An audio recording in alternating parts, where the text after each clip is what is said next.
Pernah kepikiran nggak soal akhir zaman menurut Alkitab? Nah, kali ini kita bakal coba kupas tuntas salah satu topik yang paling bikin penasaran, yaitu garis waktu kedatangan Kristus yang kedua. Yuk, kita lihat urutannya bareng-bareng, langkah demi langkah. Oke, jadi semua pembahasan soal ini, itu akarnya dari sini. Dari sebuah janji yang fundamental yang diucapkan langsung oleh Kristus.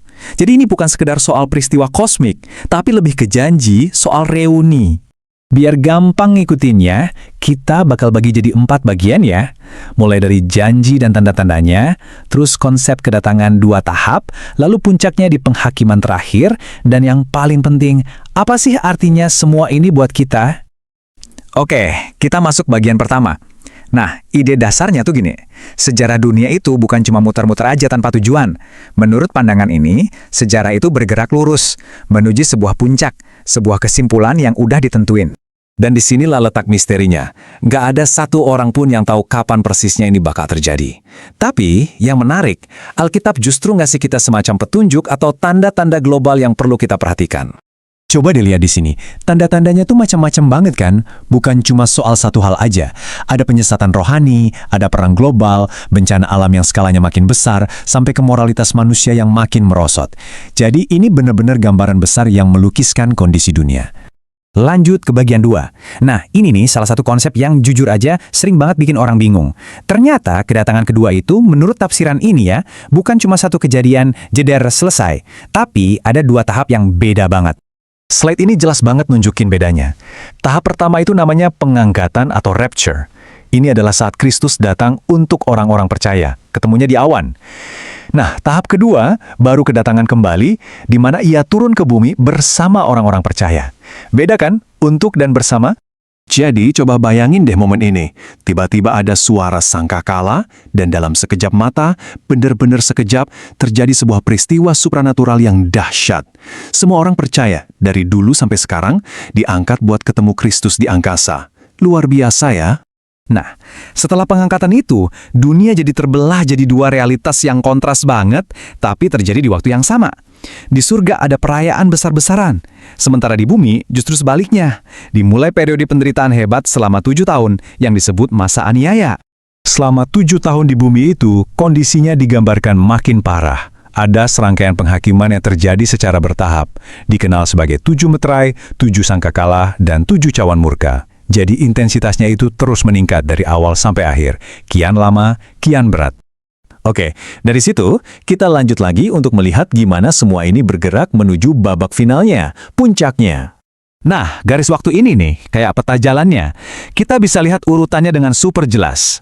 Dimulai dari pengangkatan, terus masa aniaya 7 tahun, lalu puncaknya waktu Kristus kembali ke bumi, dilanjutkan dengan kerajaan 1000 tahun, dan ditutup dengan penghakiman tahta putih yang besar. Runtut banget kan? Harmagedon ini bukan sekedar pertempuran biasa ya. Ini digambarkan sebagai titik klimaks yang mengakhiri semua penderitaan di masa aniaya. Disinilah Kristus kembali untuk menegakkan otoritasnya secara penuh dan memulai era yang sama sekali baru di bumi. Setelah Harmagedon, barulah dimulai era yang disebut kerajaan 1000 tahun. Ini adalah periode di mana bumi dipulihkan total dan Kristus memerintah langsung dari Yerusalem. Bayangin aja, 1000 tahun penuh dengan kedamaian dan keadilan yang sempurna.